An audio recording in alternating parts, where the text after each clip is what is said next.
I'm going to be honest with you, ladies and gentlemen. I'm going to be perfectly honest. I don't think the insiders, the NHL insiders, have been on the inside very much lately. I don't think they've been insiding a lot because this is the second time in like a week where we've just had news drop out of the sky and into our lap.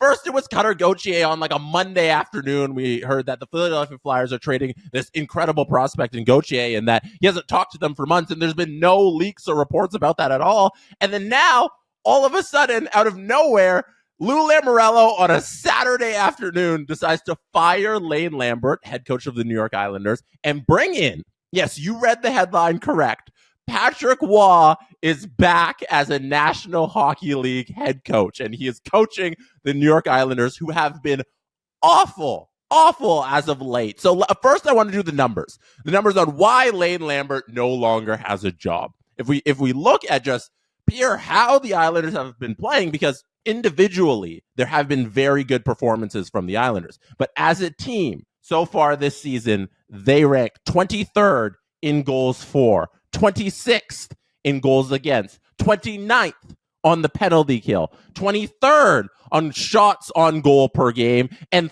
31st in shots on goals against. That not only is the offense not there, but they are just getting hemmed in at every single moment. And like I said, there have been very good individual performances on the Islanders this season. Noah Dobson in particular. But the team itself can't play defense. And if you look at Bo Horvat's having a decent season. He's a point-a-game player.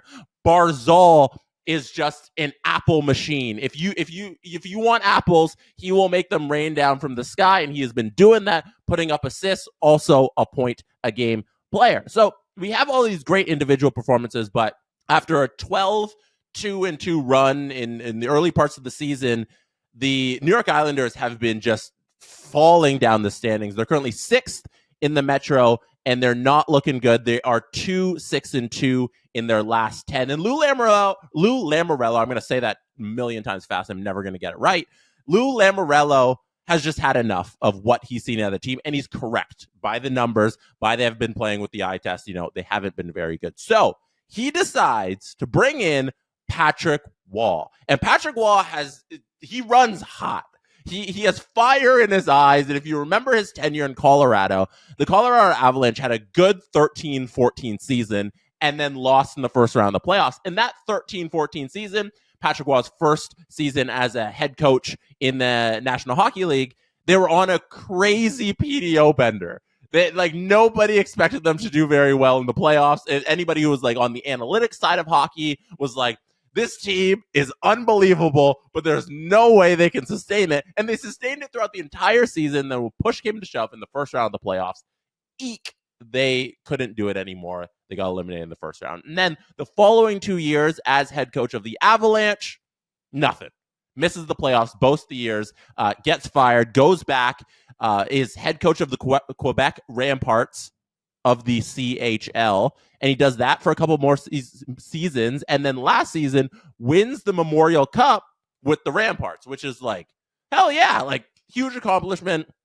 Obviously, he's getting a lot out of his players. He coached them to a championship, and after that championship last season, at the end of last season, the 2023 season, he says, okay, I'm going to call it quits. I'm going to stop being GM and head coach of the Ramparts, and I'm going to try and get my way back into National Hockey League. So Montreal, when they were looking for a head coach, they went with Martin St. Louis, obviously, but Patrick Waugh was in contention there for that head coaching job. I thought, honestly, Patrick Waugh would have been in contention for the Ottawa job, but it seemed like he was never seriously in contention for that one. It seems they're happy with what's going on there in Ottawa. And then now Lamoriello makes this move, and snap, brings in Patrick Waugh. So some of the Twitter reaction to this deal to this move is gonna give you some more insight into what's going on here. One tweet in particular from Scott Wheeler I want to highlight. Scott Wheeler says, last year's Quebec Ramparts were the most structured and well-coached junior teams I've ever watched.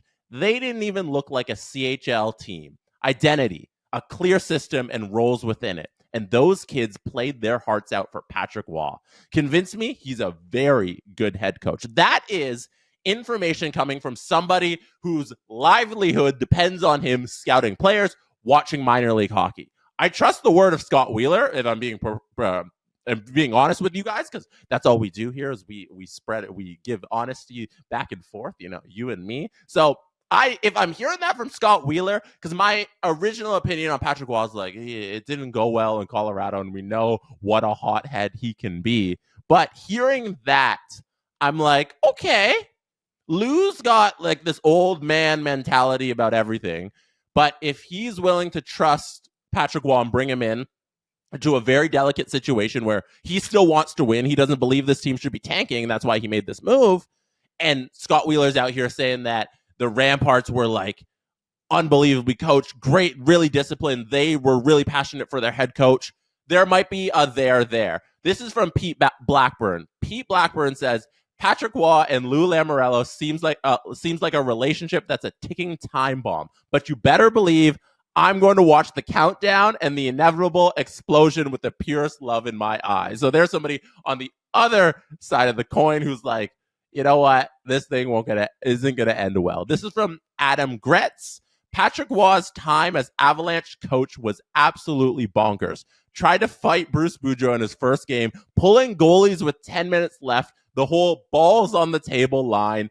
Madness. Yeah, if you remember, Patrick Waugh, he's such an unorthodox coach because it's just all over the place and sporadic. The pulling goalies with 10 minutes left thing was such a thing through the 13-14 season and the subsequent seasons when he was Avs head coach.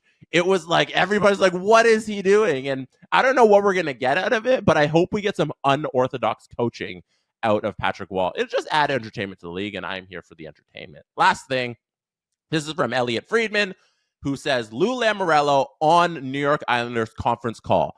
Patrick Waugh was the only person I was interested in. That's why he's here today. And that is so Lou. That is textbook Lou 101. I knew what I wanted, and I went out and I got it. I fired my head coach the same day, and I brought in the new guy. So I think we got one hell of a thing to watch here is how does this tenure go with Patrick Waugh and the New York Islanders. It's going to be a lot of fun. And last tweet I'll throw out here. This is from Matthew Stevens, who says, the moment you, as a NHL fan / follower, realize that John Tortorella, Patrick Waugh, Mike Sullivan, Peter Laviolette, and Rod Brindamore are coaches in the same division, let's go. And then there's a funny gif of a kid really happy. All right, so this is going to be a lot of fun either way this boils out. If the Islanders go on a crazy run here on the back of Patrick Waugh